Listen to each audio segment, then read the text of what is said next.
BJP की कौमी executive meeting में आज समाजी इक्तिसादी करारदाद की गई मंजूर। मुल्क की हिमजहत तरक्की के लिए वजीर आजम का अदा किया गया शुक्रिया। इजलास में G20 पर भी लाई जाएगी एक तजवीज। आज PM मोदी कारकुनों को देंगे जीत का फॉर्मूला।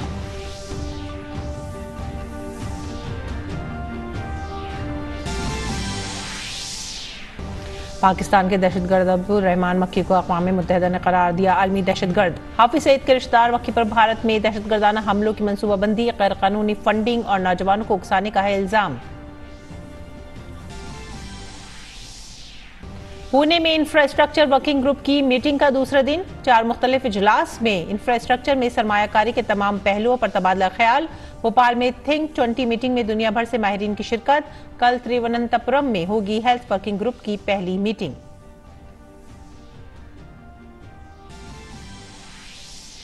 वर्ल्ड इकोनॉमिक फोरम के तहत देवास में मुनक़िदा बैनुल अक़वामी कॉन्फ्रेंस के पहले दिन महाराष्ट्र में तकरीबन 45,900 करोड़ रुपए की सरमायाकारी का मुआहदा। वजीर आला एकनाथ शिंदे और वजीर सनअत उदय सामंत की मौजूदगी में मुआहदे पर किए गए दस्तखत। तकरीबन 10,000 रोजगार के पैदा होंगे मौक़े।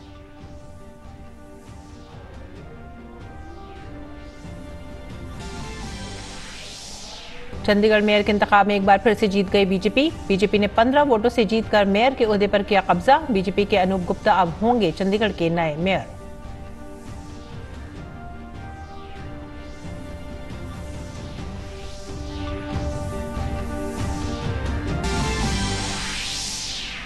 हॉकी वर्ल्ड कप में आज भुवनेश्वर में होंगे 2 अहम मैच। पूल बी में जर्मनी का बेल्जियम से और जापान का कोरिया से होगा मुकाबला।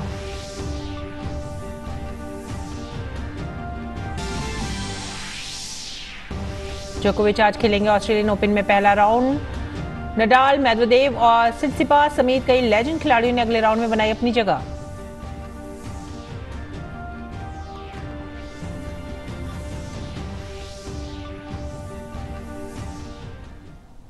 आदाब नाज़रीन, उर्दू खबरों में आप सभी का खैर मकदम है। मैं हूं साद अलीम। नजर डालते इस वक्त की खास खबरों पर। बीजेपी की कौमी एग्जीक्यूटिव मीटिंग आज दिल्ली के NDMC कन्वेंशन सेंटर में हो रही है। एग्जीक्यूटिव कमेटी के इजलास का आज आखिरी दिन है। वजीर आजम नरेंद्र मोदी मीटिंग में शामिल हैं। आज के इजलास का मरकज वजीर आजम की तकरीर है, जिसमें वो पार्टी कारकुनों को जीत का फार्मूला देंगे। लेकिन इससे पहले आज देवेंद्र फडणवीस ने एक समाजी और इक़्तिसादी करारदाद पेश की है, जिसमें पूरे मुल्क में होने वाली हिमजहत तरक्की के लिए वजीर आजम का शुक्रिया अदा किया गया। अब वजीर आजम के खिताब के साथ मीटिंग खत्म हो जाएगी और पार्टी एक नए जोश और वलवले के साथ काम शुरू कर देगी। इसलिए आज ये देखना होगा कि बीजेपी के सबसे मकबूल चेहरे के तौर पर वजीर आजम मोदी पार्टी कैडर को क्या पैगाम देते हैं।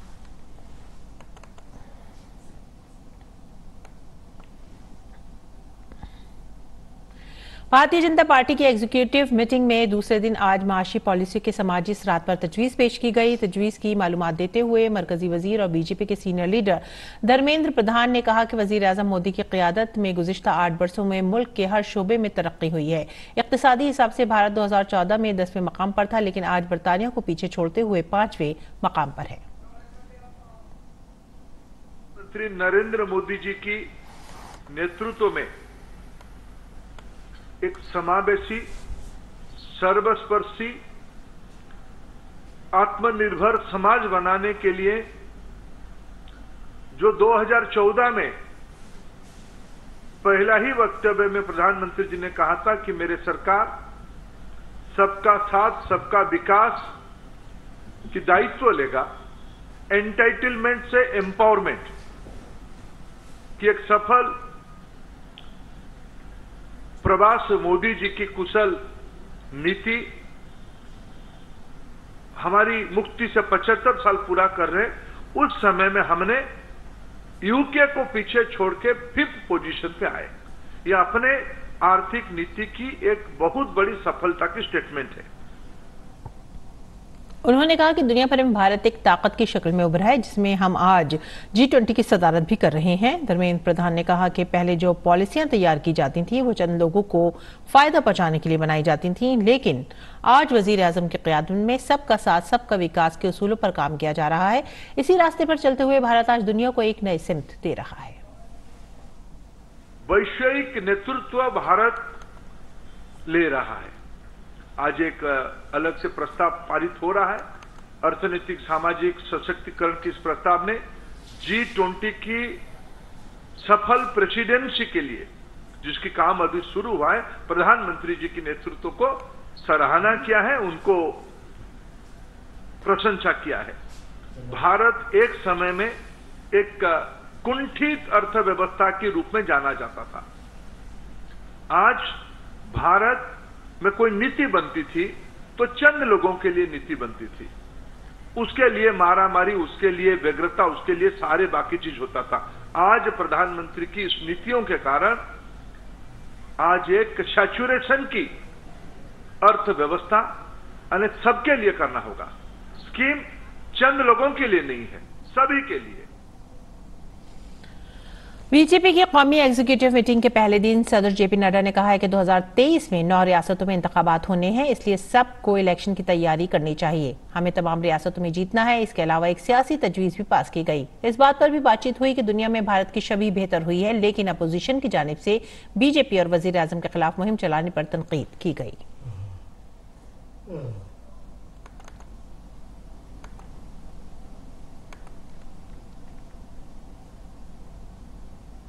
मरकजी वजीर दाखिला अमित शाह ने आज बताया कि बीजेपी सदर जेपी नड्डा की मियाद जून 2024 तक बढ़ा दी गई है। उन्होंने कहा कि senior BJP leader Rajnath Singh ने एक तजवीज पेश की है, जिसे मुत्तफिका तौर पर कबूल कर लिया गया। राष्ट्रीय कार्यकारिणी ने आज सर्वानुमत प्रस्ताव किया है। श्री राजनाथ सिंह जी ने इस प्रस्ताव को रखा और सभी भारतीय जनता पार्टी के सदस्यों ने इसको हर्ष ध्वनि के साथ सर्वानुमत से स्वीकार किया है कि जगत प्रकाश नड्डा जी को जून 2024 तक भारतीय जनता पार्टी के अध्यक्ष के रूप में इनके कार्यकाल को बढ़ोतरी की जाए। उन्होंने कहा कि कोरोना के दौर में बीजेपी सदर ने मुल्क के मफाद में बेमिसाल काम किया, साथ ही पार्टी को भी मजबूत बनाया। नड्डा जी 20 जनवरी 2020 को राष्ट्रीय अध्यक्ष बने। अध्यक्ष बनने के बाद इस सदी की सबसे बड़ी महामारी, वैसे देखें तो 20वीं सदी की भी सबसे बड़ी महामारी कोविड का सामना पूरे देश को करना पड़ा। क्योंकि देश की कई राज्य सरकारें और केंद्र में भारतीय जनता पार्टी की सरकार होने के कारण स्वाभाविक रूप से इस महामारी का सामना करने में भारतीय जनता पार्टी के संगठन की भूमिका बहुत अहम हो जाती है। नड्डा जी के नेतृत्व में भारतीय जनता पार्टी का पूरा संगठन बूथ से लेकर राष्ट्रीय स्तर पर सेवा ही संगठन है, इस मंत्र के साथ काम में जुटा। बीजेपी ने कौमी एग्जीक्यूटिव मीटिंग में वजीर खारजा एस जयशंकर के बयान पर प्रेस कॉन्फ्रेंस की, जिसमें बीजेपी के तर्जुमान बैजयंत पांडा ने कहा कि G20 की सदारत भारत के लिए एक अहम मौका है। पिछले 9 सालों में मोदी जी की क़यादत में बैन अक़वामी सतह पर भारत की तस्वीर बदली है। भारत की G20 का अध्यक्षता एक बहुत ही महत्वपूर्ण अवसर है। पिछले 9 सालों में हमारे यशस्वी प्रधानमंत्री आदरणीय नरेंद्र मोदी जी के नेतृत्व में भारत की छवि दुनिया भर अंतर्राष्ट्रीय स्तर पर बदल गई है। और G20 के खुसूसी प्रोग्राम थिंक 20 में मुल्क और बैरून मुल्क के मंदुबीन को भोपाल के Kushabhau Thackeray international convention centre में जिम्मेदार टूरिज्म मिशन के तहत मुनक़िदा फ़नून और दस्तकारी की नुमाइश काफ़ी पसंद आ रही है। मुल्क और बैरून मुल्क से आए हुए मंदुबीन ने फ़न को सराहा। वहीं G20 इंफ्रास्ट्रक्चर ग्रुप की पहली मीटिंग का इनेकाद पुणे में किया गया। G20 इंफ्रास्ट्रक्चर ग्रुप की पहली मीटिंग का पुणे में इनेकाद हुआ। इस मौके पर बहुत छोटी और दरमियानी दर्जे की सनतों के वजीर नारायण राणे भी मौजूद थे। उन्होंने G20 के मंदूबीन का खैर मकदम किया और इजलास के पहले सेशन का आगाज किया। उन्होंने कहा कि वजीर आजम नरेंद्र मोदी की क़यादत में हुकूमत भारत को दुनिया की सबसे बड़ी मईशत बनाने की कोशिश कर रही है। इस तनाजुर में पुणे में मुनक़िद होने वाली ये कॉन्फ्रेंस मुल्क की तरक्की के लिहाज से काफी अहम है। हमारा मानना है कि सहयोग और ज्ञान सभी को सार्वजनिक हित से संबंधित उपलब्धियां प्राप्त करने में आने वाली बाधाओं को दूर करने में सहायता करेगी। यह अवसंरचना विकास के साथ उपयुक्त रूप से जुड़ा हुआ है, क्योंकि यह कई सकारात्मक बाह्यताओं के साथ दीर्घकालीन विकास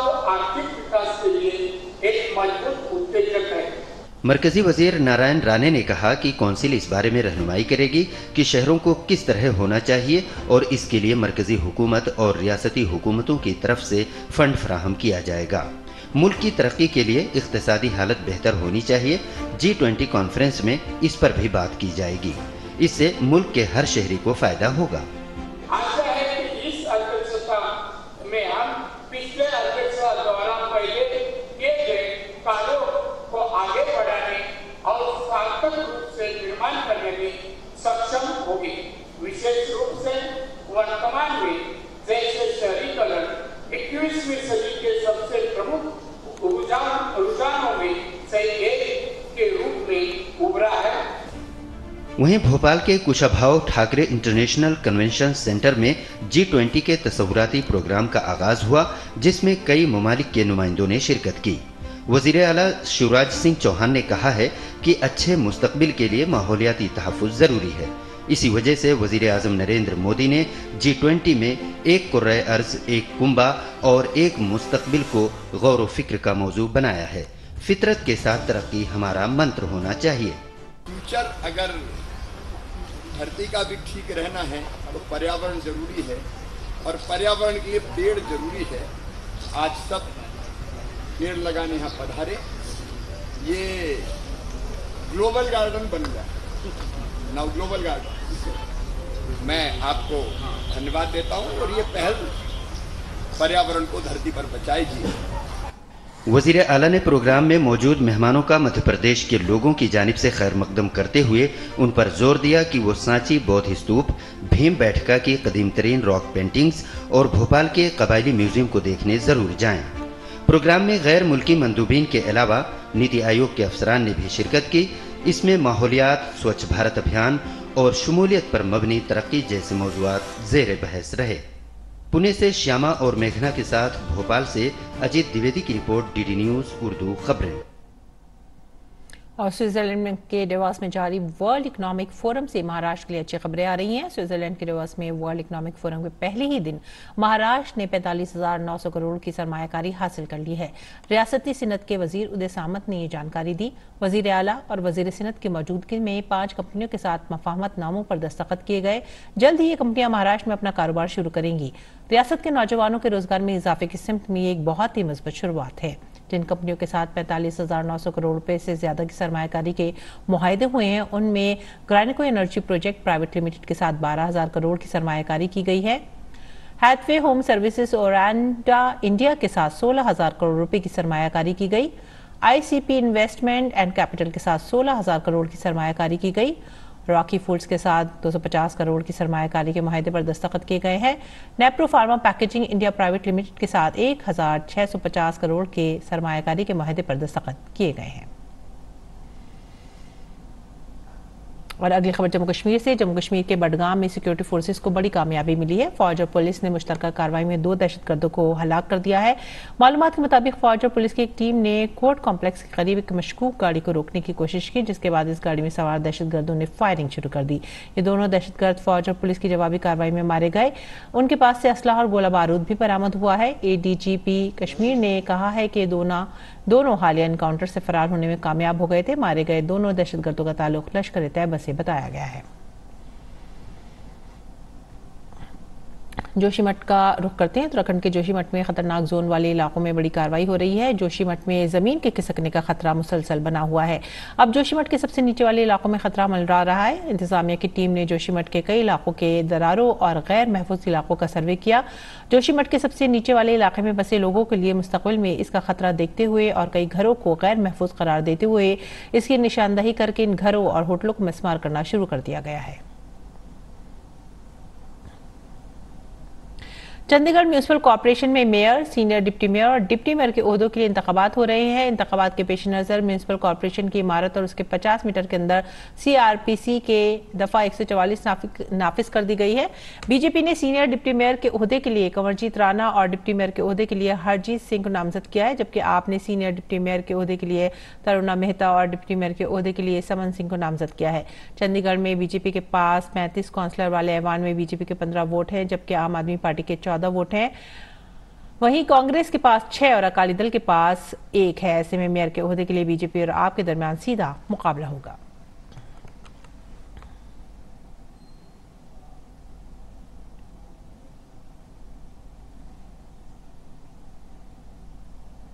बात करेंगे मौसम की। राजधानी दिल्ली, उत्तर प्रदेश, पंजाब, हरियाणा समेत शुमाली भारत की कई रियासतों में सर्दी का सिलसिला लगातार जारी है। गुज़िश्ता दिनों जितनी तेजी से पारा चढ़ा तो उतनी तेजी से गिरना भी शुरू हो गया है। पहाड़ों से आने वाली बर्फीली हवाएं मैदानी इलाकों में शदीद सर्दी का बायस बन रही हैं। सर्दी और सर्द लहर के बायस मामूलाती जिंदगी भी दरहम बरहम होकर रह गए हैं। हालात ऐसे हैं कि लोग घरों से बाहर नहीं निकल पा रहे हैं। अलाव के बगैर लोगों का बाहर बैठना भी मुश्किल है। सर्दी से बचने के लिए लोग गर्म कपड़ों के साथ साथ हीटर का इस्तेमाल भी कर रहे हैं। कई इलाकों में दिन के वक्त सूरज की रोशनी से कुछ राहत मिलती है, लेकिन लोग सुबह और रात को सर्दी के सितम से दुचार हैं।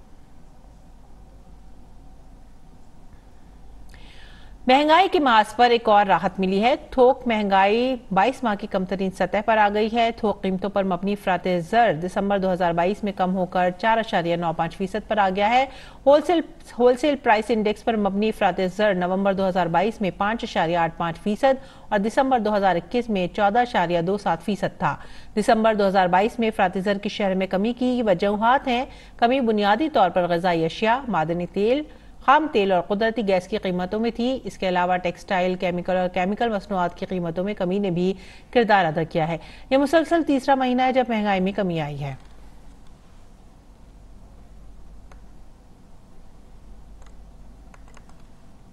बिहार के वजीर तालीम के जरिए रामचरितमानस पर किए गए तबसरे पर काशी के मजहबी इदारे और काशी के दानिश्वरों में नाराजगी है। इन दानिश्वरों में गोस्वामी तुलसीदास की औलाद भी शामिल है और इन दानिश्वरों का ख्याल है कि इसे सही तरीके से पढ़ने और समझने की जरूरत है और लाइल्मी की वजह से रामचरितमानस की मानी को गलत नहीं समझा जाना चाहिए। एक बात तो आप समझ लीजिए कि रामचरितमानस गोस्वामी जी ने जो लिखा है वो मुगल काल था और वो भारत के लिए कहिए तो वो बहुत ही कठिन समय था और उसमें दुनिया भर के झंझावत, लोग अपने धर्म से भागना शुरू किए, इधर उधर कन्वर्जन, कितने दिक्कत सब हुए थे। उस समय गोस्वामी जी ने ये रामचरितमानस लिखा। अगर आपको नहीं समझ में आ रहा तो हम तो कहेंगे कि रामचरितमानस आपको खूब जम के पढ़ना चाहिए और बिना पढ़े उसका ऐसे मतलब उतावला हो के आप किसी हेतु से उसके उटपटांग अर्थ न लगाएं। इस ग्रंथ में कहीं ये नहीं कहा गया है कि आप किसी का अनादर करिए और अगर इस तरह की बात अगर हो रही है तो हम समझते हैं कि उनको रामचरितमानस थोड़ा ठीक से पढ़ना चाहिए और किसी विद्वान के साथ पढ़ना चाहिए जो कि उनको उसका अर्थ बताए। मानव मात्र के उद्धार के लिए शास्त्रोक्त पद्धति के द्वारा संचलन हेतु निर्माण किया गया। यह किसी वर्ग विशेष को गिराने की दृष्टि से या किसी वर्ग विशेष को उठाने की दृष्टि से ये शास्त्र विरचित नहीं है। शब्द के अनेक अर्थ होने के कारण वर्तमान युग में कुछ वादिगण उसके अर्थ का अनर्थ करते हैं। ये उनके अल्पज्ञता का सूचक है। तुलसीदास जी के दृष्टि में समस्त मानव मात्र के प्रति भगवान की कृपा होती है। सबकी उद्धार की कामना से उन्होंने रामचरितमानस का निर्माण किया है। कि जिस समय शैव और वैष्णव इन दोनों का घोर विवाद चल रहा था तो उसमें समन्वय स्थापित करने का कार्य गोस्वामी तुलसीदास जी ने किया था। इसलिए उनके द्वारा कुछ लिखे हुए वक्तव्य को किसी प्रकार से त्रुटिपूर्ण मानना ये निश्चित रूप से कहीं न कहीं अपनी अल्पज्ञता को ही व्यक्त करता है। अक़वाम मुत्तहिदा की सलामती कौंसिल ने पाकिस्तानी निज़ाद दहशतगर्द अब्दुल रहमान मक्की को आलमी दहशतगर्द करार दे दिया है। ये फैसला अक़वाम मुत्तहिदा की सलामती कौंसिल की दाइश और अलकायदा पाबंदी कमेटी ने किया है। गुज़िश्ता साल भारत की जानिब से अक़वाम मुत्तहिदा में लश्कर के दहशतगर्द अब्दुल रहमान को आलमी दहशतगर्द करार देने की करारदाद पेश की गई थी, लेकिन चीन ने इसे रोक दिया था। इसके बाद भारत ने चीन पर सख्त रद्द-ए-अमल का इजहार किया था। अब्दुल रहमान मक्की जमात दावत के सरबराह हाफिज सईद का रिश्तेदार है, जिसके बारे में ख्याल किया जाता है कि वो भारत में 26 नवंबर 2011 मुबारक को होने वाले शिद्दत पसंद हमलों का मास्टरमाइंड है। अक़वाम मुत्तहिदा की जानिब से जारी बयान के मुताबिक रवां साल 16 जनवरी को सलामती कौंसिल की कमेटी ने अब्दुल रहमान मक्की का नाम आलमी दहशतगर्दों की फहरिस्त में शामिल किया था। इसके नतीजे में दुनिया भर में मक्की के असासे मुंजमद हो जाएंगे और मक्की पर सफर समेत दीगर कई पाबंदियां लग जाएंगी। वैसे भारत और अमेरिका पहले अपने अपने ममालिक में अब्दुल रहमान मक्की को दहशतगर्द करार दे चुके हैं। मक्की पर नौजवानों को बुनियाद परस्ती की तरफ माइल करने, भारत में हमलों की मनसूबाबंदी, गैर कानूनी फंड जमा करने समेत कई दीगर इल्जामात हैं। Pakistan has learned its lesson. We had 3 wars with India, 3. And the consequence of those wars, as a result, it only brought more miseries, to the unemployment, 2 nations, poverty.